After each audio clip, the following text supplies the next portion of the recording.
Welcome everyone for today's study, self-healing. We are a bit delayed as our friend Sônia Theodoro has problems with the connection. But we start with ourselves and all of those who are here already. In these unique and special moments for us to reflect about this theme today, we would kindly invite everyone to initiate our study with our inner harmonization. Therefore, inviting all of us, for those who wish to close your eyes, please feel free to do so that we look within ourselves, calming our minds, our hearts, our bodies, and just observing how our heart is beating, perhaps doing some breathing, helping to calm down. And from that calming state of mind,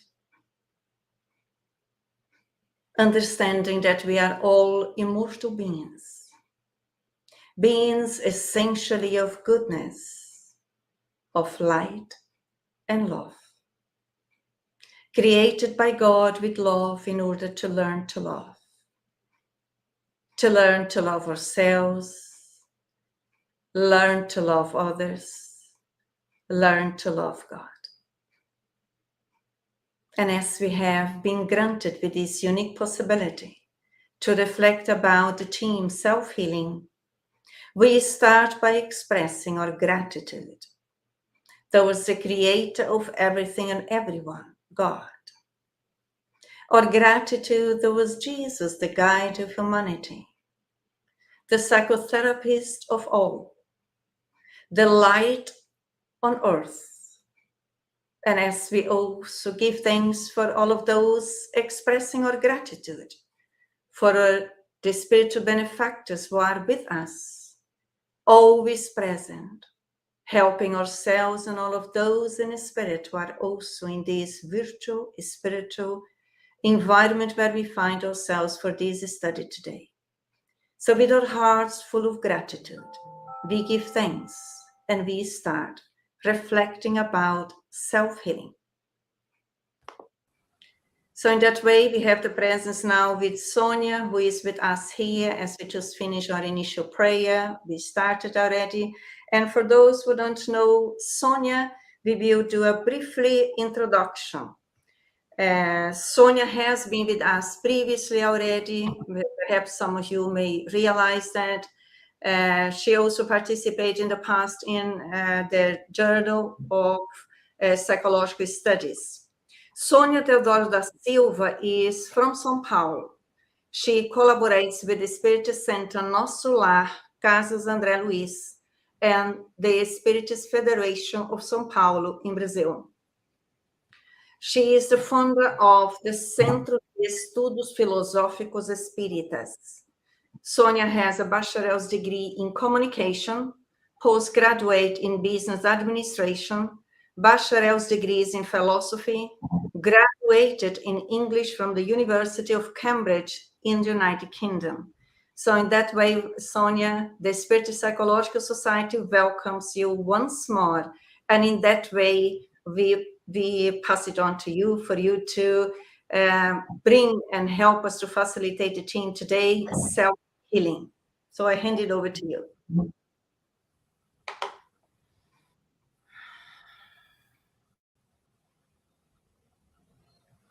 Hello.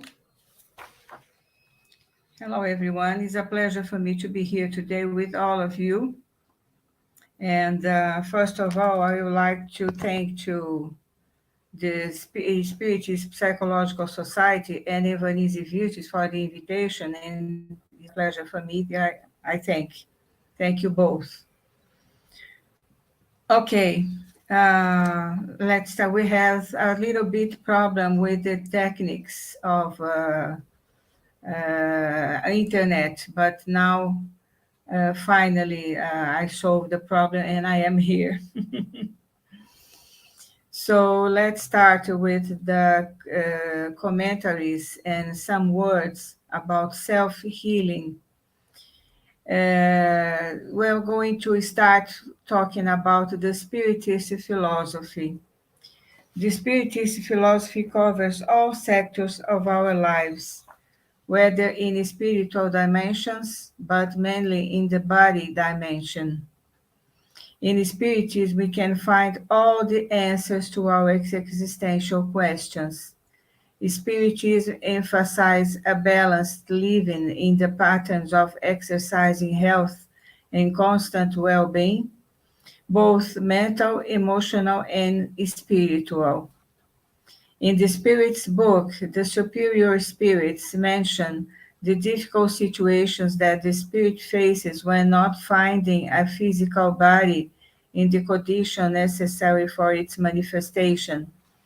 And they explain that these painful conditions were generated in previous lives where the being did not take proper care of his body and his mental life.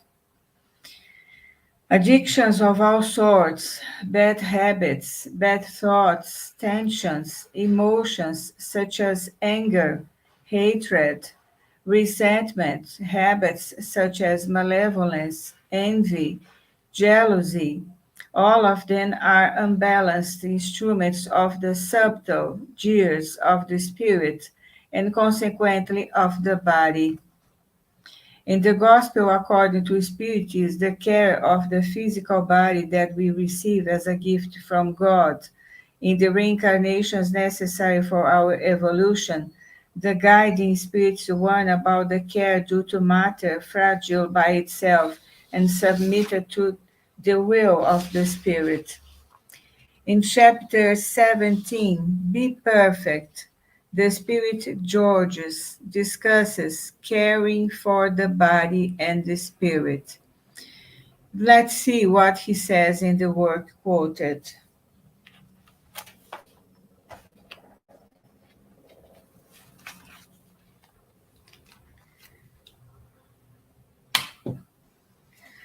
Does spiritual perfection depend on the mortification of the body?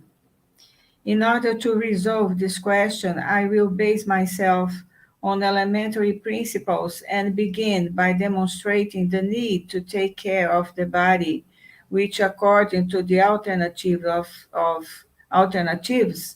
health and sickness has a very important influence upon the soul, because we must consider it to be a prisoner of the flesh, so that this prisoner can live, move itself, and even have an illusion of liberty. The body must be sound, of good disposition, and be vigorous. Let us then make a comparison. Let us suppose that both are in perfect condition. What should be done to maintain the balance between their aptitudes and their necessities, which are so very different? In this case, two systems are confronting each other: that of the ascetics who wish to bring down the body, and that of the materialists who wish to diminish the soul. Two forms of violence, each one almost as foolish as the other. Alongside these two great parties, see the indifferent multitudes who, without either conviction or passion, love with tepidness and are economical with their pleasure. When then is wisdom? Where then is the science of living? Nowhere at all. And this great problem would still remain to be solved if Spiritism had not come to help the researchers and demonstrate to them the relationship which exists between the body and the soul, and to tell them that as they are both reciprocally necessary, it's indispensable that both are looked after. So then, love your soul and also look after your body, which is the instrument of the soul. To pay no attention to these needs which nature itself indicates, is to ignore good laws.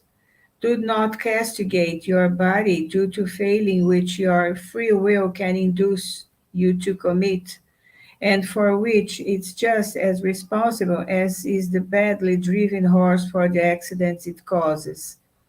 Perchance, will you be more perfect if, by tormenting your body, you do not become less selfish, less prideful, and more charitable towards your neighborhoods? No, perfection is not to be found in this manner, but exclusively in the reformation to which you submit your spirit.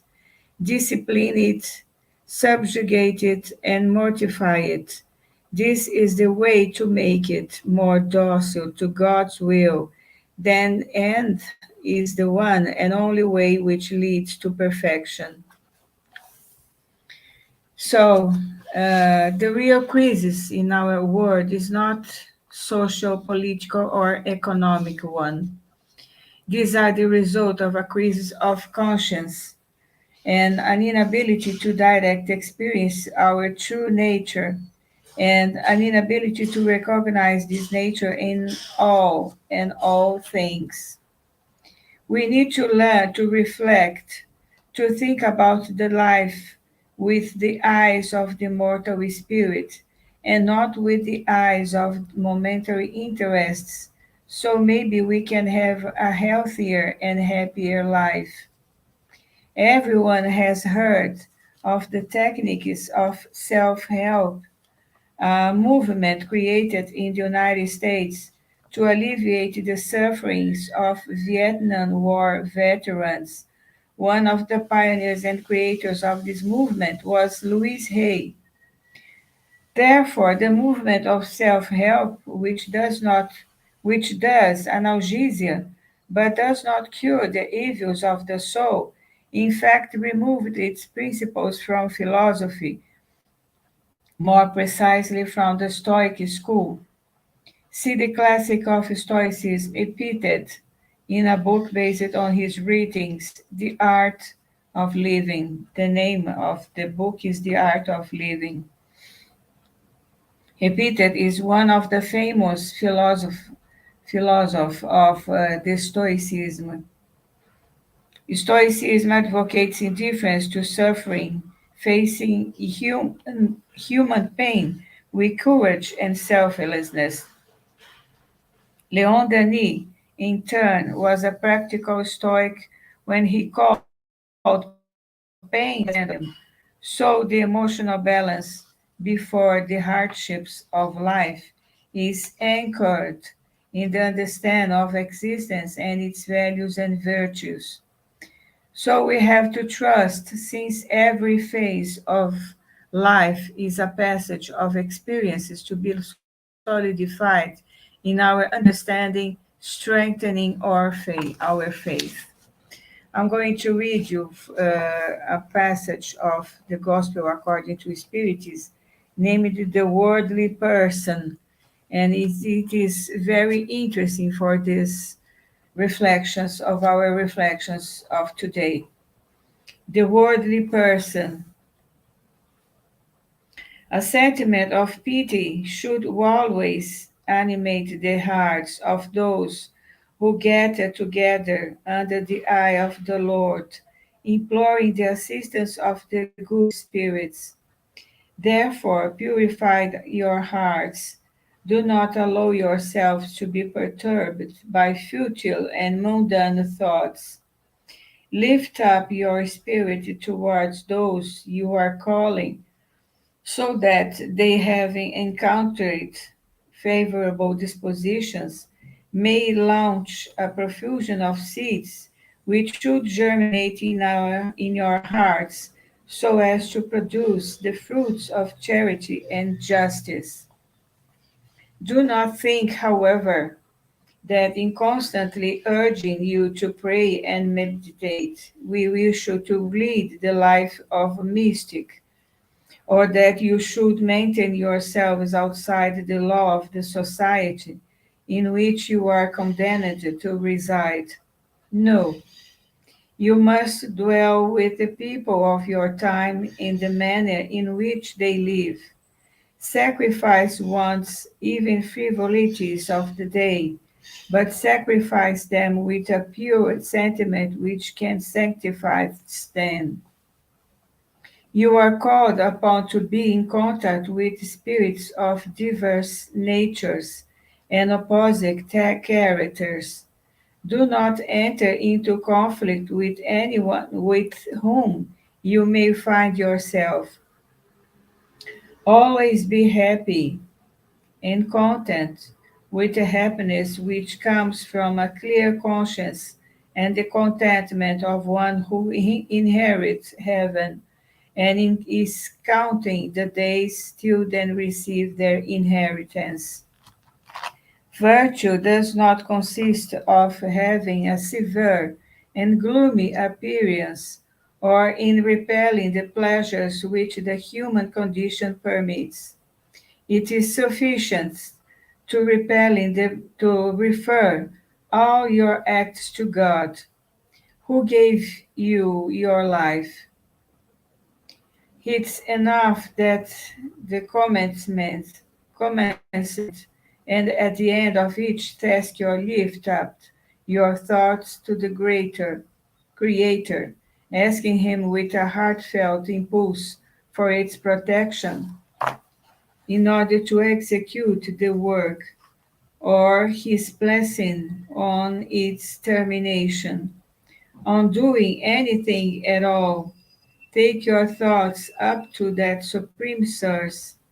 Do nothing without first thinking of God, so that this thought may come to purify and sanctify your acts. Perfection, as Christ said, is only to be found in the practice of unlimited charity, since the duties of charity cover all social positions, from the most lowly to the most elevated. The person who lives in isolation will have no means of exercising charity.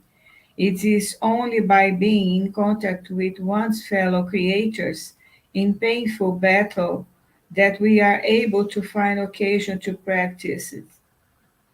The one who isolates himself, therefore, is entirely deprived of the most powerful means of perfection. In only having to think of oneself, life becomes that of a selfish person. Therefore, do not imagine that in order to be in constant contact with us, to live under the watchful eye of God, you must wear of a hair shirt and cover yourselves with ashes. No, no, and yet again, no. Be happy within the picture of human needs, but in this happiness, never allow a thought or an act which could offend God or cause a shadow to fall upon the face of those who love you or direct you. God is love, and He blesses all who sanctifies their own love. This is a message of a protecting spirits. So, let's continue. Now I'm going to read for you a passage of the Gospel of Matthew, chapter 5. But I say unto you, love your enemies, bless them that curse you, do good to them that hate you, and pray for them which despitefully use you and persecute you. For we, for if we love, for if we love them which love you, that reward have yet. Do not even the publicans the same? And if ye salute your brethren only, what do ye more than others? Do not even the publicans so? Be ye therefore perfect, even as your Father which is in heaven is perfect. Now the comments of the Spirit. Since God possesses infinite perfection in all things, The proposition, be perfect as your celestial Father is perfect, if taken literally, would presuppose the possibility of attaining absolute perfection.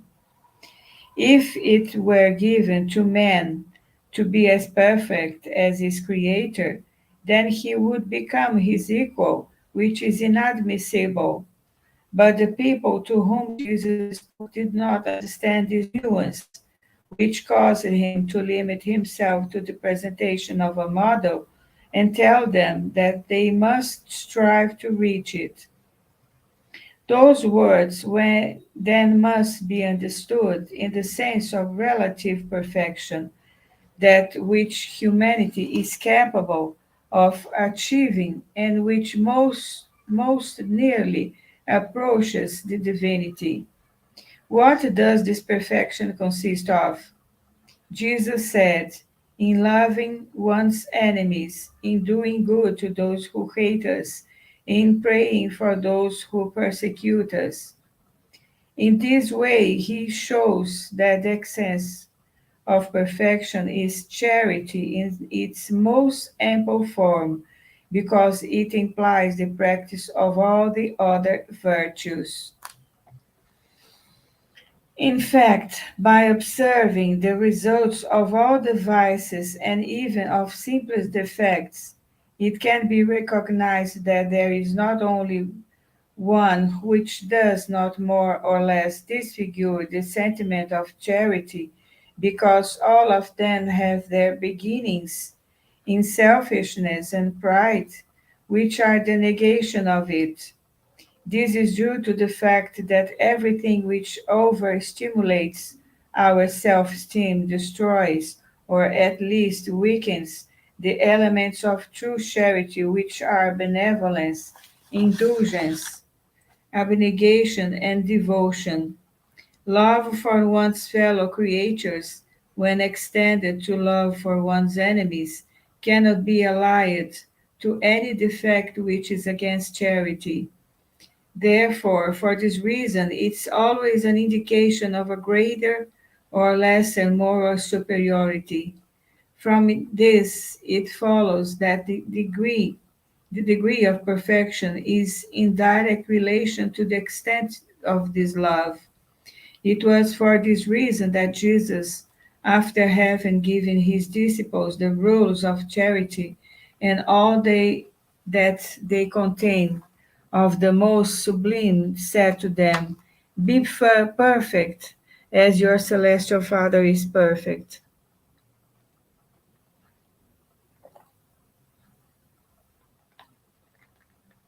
The spirits in the Spiritist book and in the Gospel according to Spiritism give some words to us to reflect about it, about this lesson. Let's see. The good person, let's see. The truly good person is one who complies with the laws of justice, love, and charity in their highest degree of purity. If they examine their conscience concerning their own actions, they will ask themselves if they have violated those laws, if they have practiced any evil, if they have done all the good that was possible, if they have voluntarily disregarded any occasion to be useful, if anyone has any complaint to make of them, and finally, if they have done to others everything that they would wish done to themselves. They deposit their faith in God, in its goodness, justice, and in his wisdom. They know that without his permission, nothing can happen.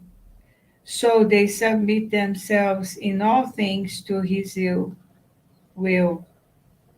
Good people have faith in the future, which is the reason to put spiritual possessions before those of a temporary nature.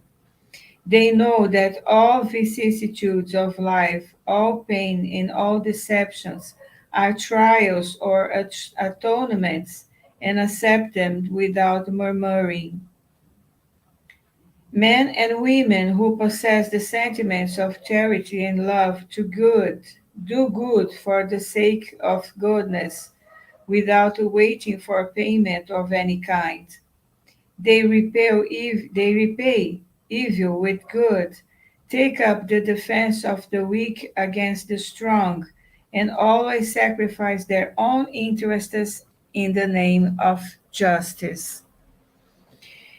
This kind of people encounter satisfaction in the benefits they are able to spread, in the service they are able to render, in the happinesses they promote, in the tears they are able to dry, and in the consolation they offer to those who are afflicted.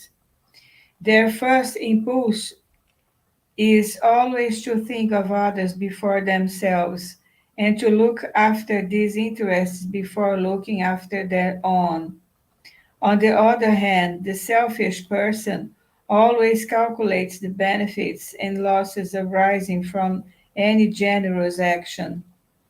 The good person is always good, human, and benevolent with everyone, without distinctions as to race or creed, because they see that all men and women are brothers and sisters. They respect all sincere convictions in others and never launch reprobation against those who think otherwise. Charity guides them in every circumstance, because they know that those who prejudice others with evil words, who injure others with their pride by disregarding their susceptibilities, or who, knowing they could avoid it, do not draw back at the thought of causing suffering or yet a contrariety, however small, lack of obligation to love one's neighbor, and so do not deserve the clemency of the word of the Lord. They do not harbor rancor, hate, nor yet desire vengeance. Instead, they follow the example of Jesus by forgiving and forgetting all offenses, only remembering the benefits received, because they know that we ourselves shall be forgiven only in as much as we are able to forgive others. This kind of people are indulgent with the weakness of others, because they know that they are also need indulgence, remembering that Christ said, "Let he who is without sin cast the first stone."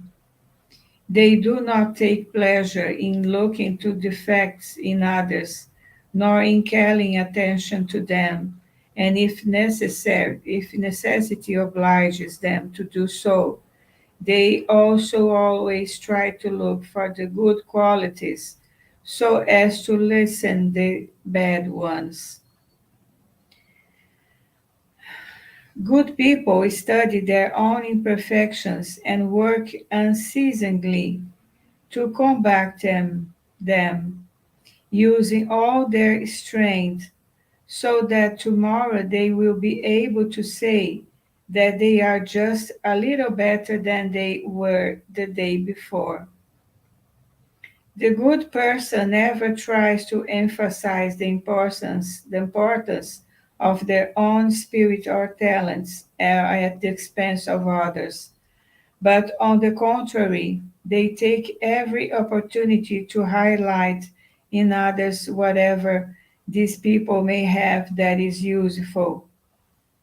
They are not conceited about their riches, nor any personal advantage, knowing that everything that has been given to them may be taken away. They use, but do not abuse, the possessions which have been conceded to them, because they are only a deposit, for which they will be required to give full account. They know that the most detrimental employments that these riches can be put to this, put to is the satisfaction of their own passions. If then, by social order, a good person has been placed in a position of command over their fellow creatures, they treat them with kindness and benevolence, because before God and all men are equal. They use their authority to raise up the morale of these people and never to crush them with their own pride. They avoid everything with which might cause a subordinate position to be even more painful than necessary.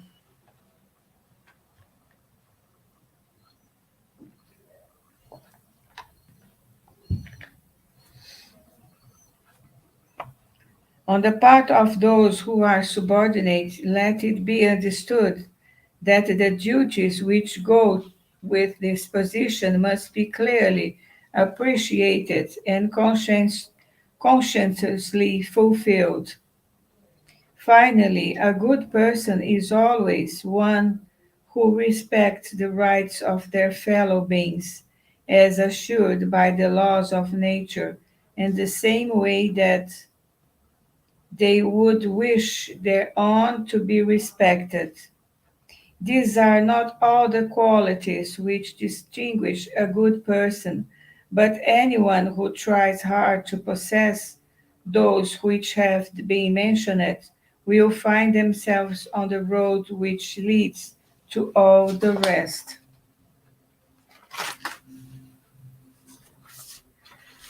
Duty is a moral obligation, firstly to ourselves and then to others. Duty is a law of life encountered in the smallest details as well as the most elevated acts. Now, I wish to speak only of moral duty and not of that duty which refers to the professions. Who is saying this is the spirit Lazarus. Within the order of sentiments, duty is a very difficult one to fulfill because it finds itself in antagonism with the seductions of interest and of the heart. Its victories have no witnesses, and in failures suffer no repression. Man's ultimate duty is left to his free will. The pressure of man's conscience, this guardian of interior integrity, alerts and sustains him, but shows itself frequently important against the deceptions of passion. Duty of the heart, when faithfully observed, elevates man, but how can we define it with exactitude? Where does duty begin? Where does it end? Duty begins exactly at the point where the happiness or tranquility of our neighbor is threatened, and therefore terminates at the limit we would not wish to be passed in relation to ourselves. God has created all men equal in relation to pain, whether we be small or great, ignorant or educated, we all suffer for the same motives, so that each one may judge in clear consciousness the evil that can be done. With reference to the goodness in its infinite variety of expressions, the criterion is not the same. Equality in the face of pain in God's sublime providence. He desires that all of its children, being instructed through their common experiences, should not practice evil with the excuse of not knowing its effects. Duty is a practical summary of all moral speculation. It's the bravery of the soul which faces the anguishes of battle. It's both austere and mild, ready to adapt itself to the most diverse complications while maintaining flexibility before temptations. The man who fulfills his duty loves God more than his fellow beings, and loves his fellow beings more than himself. At one, it is at one and the same time judge and slave in its own cause. Duty is the most beautiful laurel of reason, and is born of it as a child as born of his mother. Man should love his duty, not because it protects him from the evils of life from which humanity cannot escape, but because it transmits vigor to the soul, which it needs so as to be able to develop. Duty grows and irradiates under a constantly more elevated form in each of the superior stages of humanity. A person's moral obligations towards God never cease. They must reflect the eternal virtues which do not accept imperfect outlines, because he wishes the grandeur of his work always to be resplendent before their eyes. This is a message of Lazarus. And we have enough time, so I'm going to read a message from the Spirit, Francois Nicolas Madeleine, here in the Gospel according to Spiritism. This is a very nice message named Virtue. So,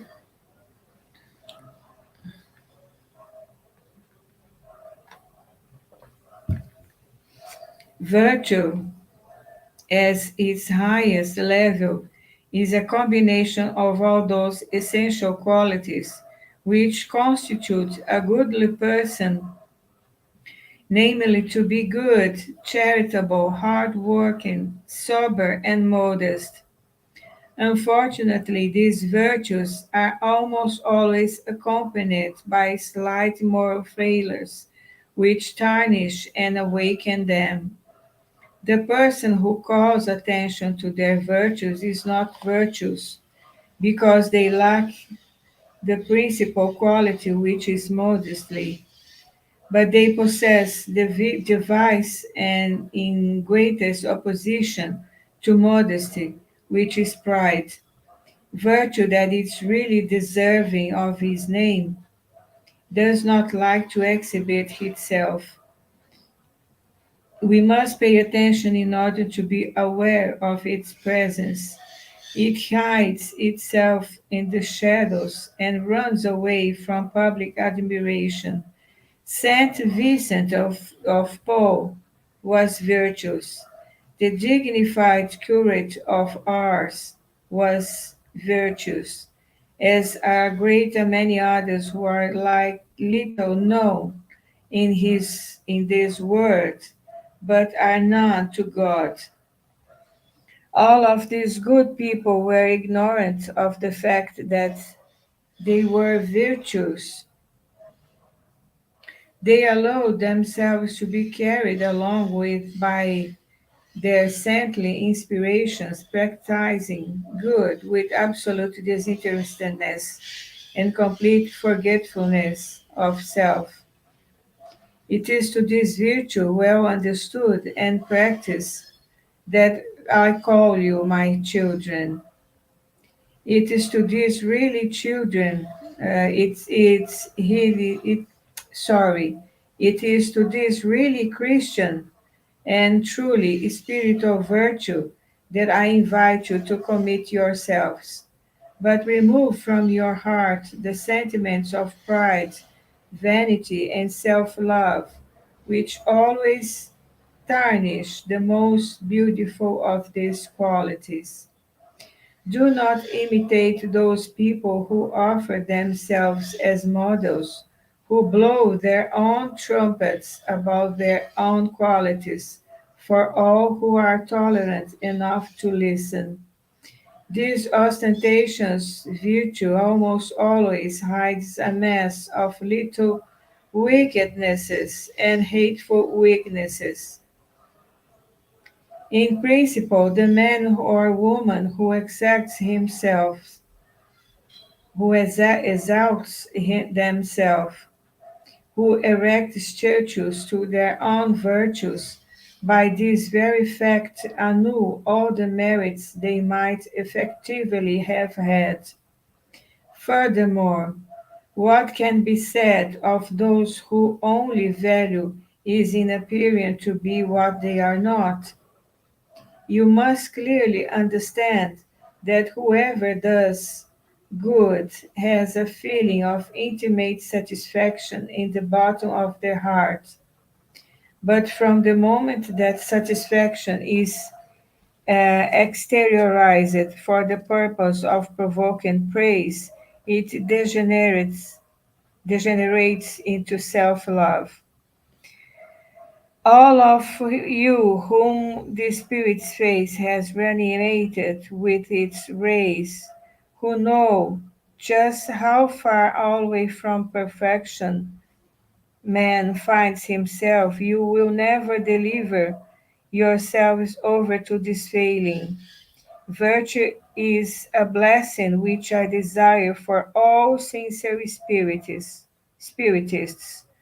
but with this warning, it is better to have fewer virtues and to be modest than to have many and be proud. It was because of pride that various groupings of humanity through the ages have successfully lost themselves.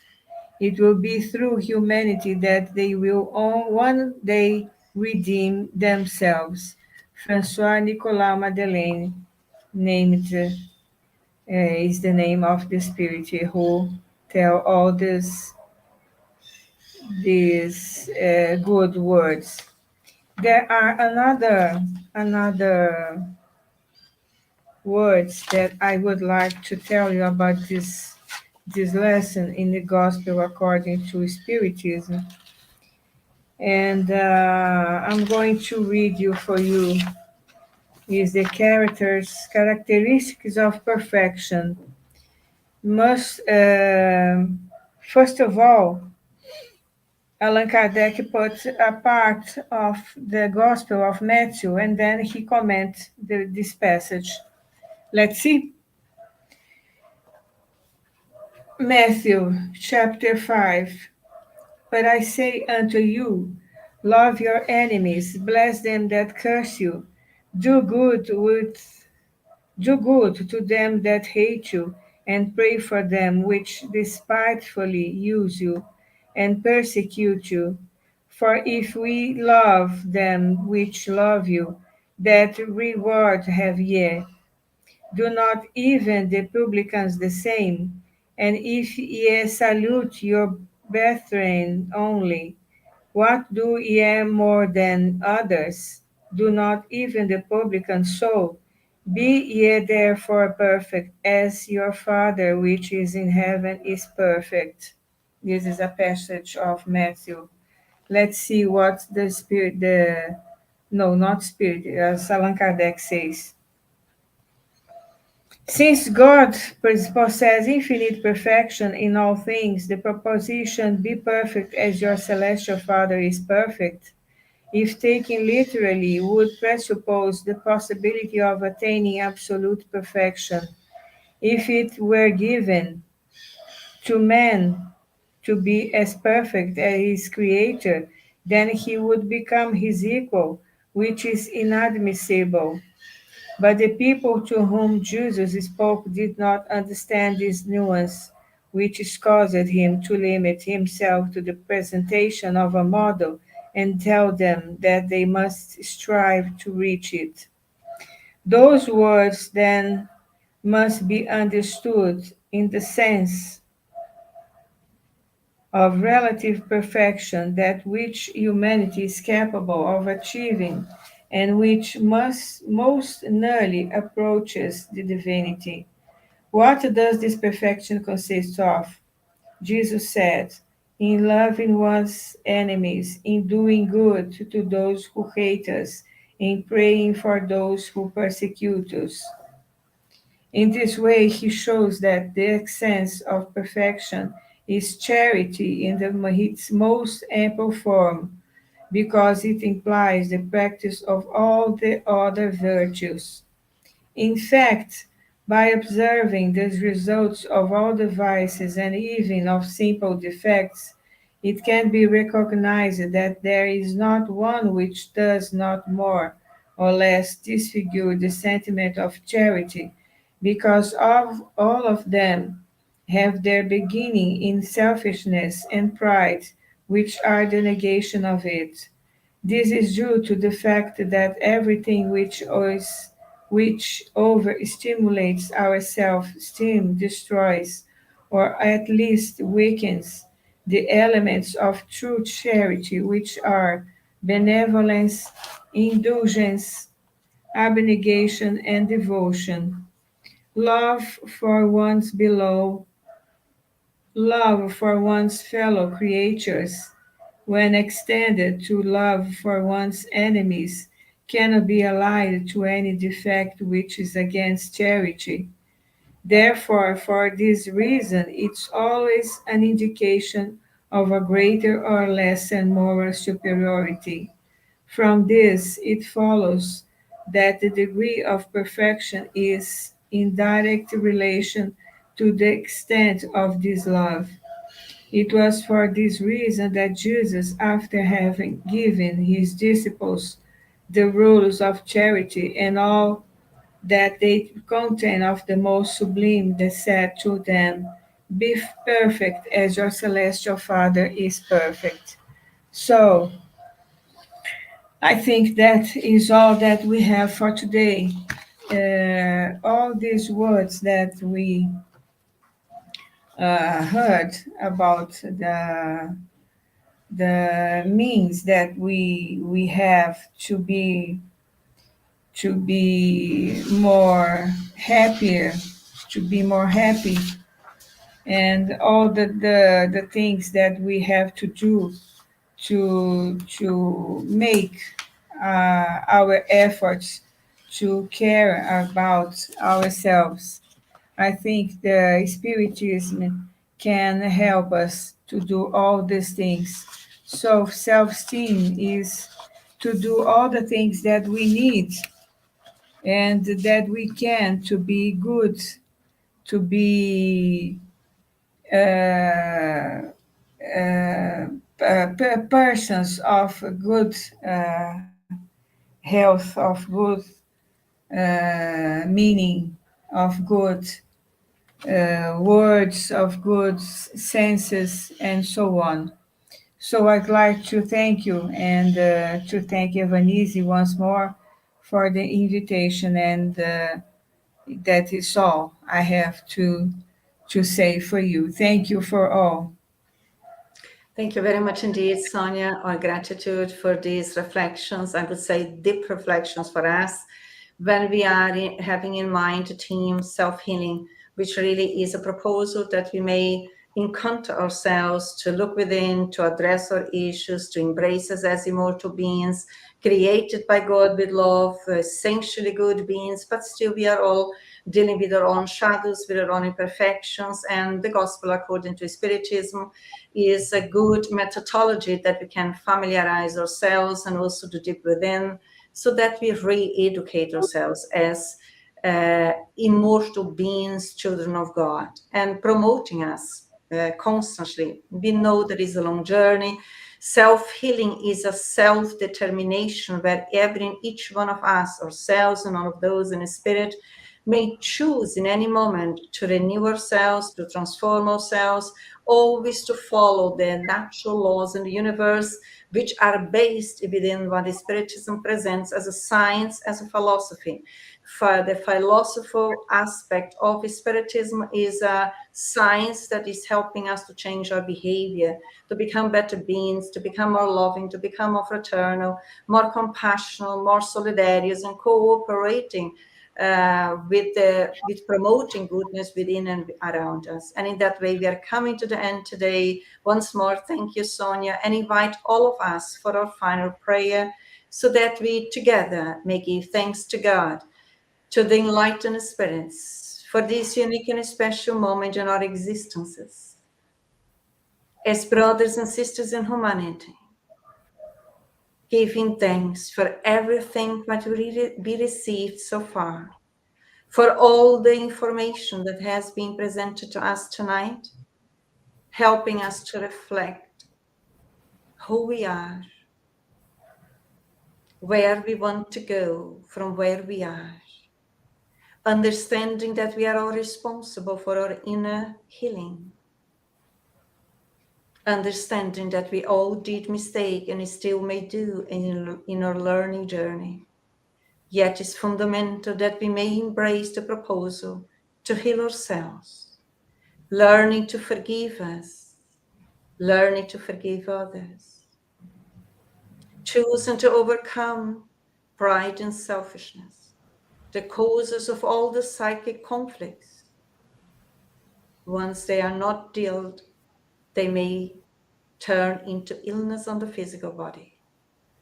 Self-healing is a proposal that is given to us, every one of us, by God, the loving and merciful Father, that we may choose in the present to promote ourselves in educating our thoughts and feelings and attitudes more and more towards the ethical universal values, that we may understand that what is good to me is good to us, is good to everyone, everywhere, all the time, so that once more we may challenge ourselves in overcoming our selfishness and constantly be willing to promote us in new values, new concepts, as we are familiarizing ourselves with the natural laws in the universe, which are God's laws, which are based on love, on self, others, and God. Today, tomorrow, and always. May we all choose, gradually but constantly, to be willing to be better today than we were yesterday, and tomorrow better than today.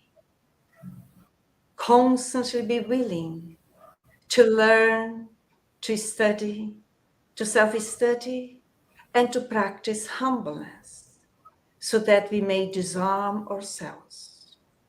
So that in order for us to love us, humbleness and charity are the pathways that is secure in a confidence, in a loyalty, that we can heal ourselves day by day a bit more, respecting us, dignifying us, be sincere and honest with ourselves and others.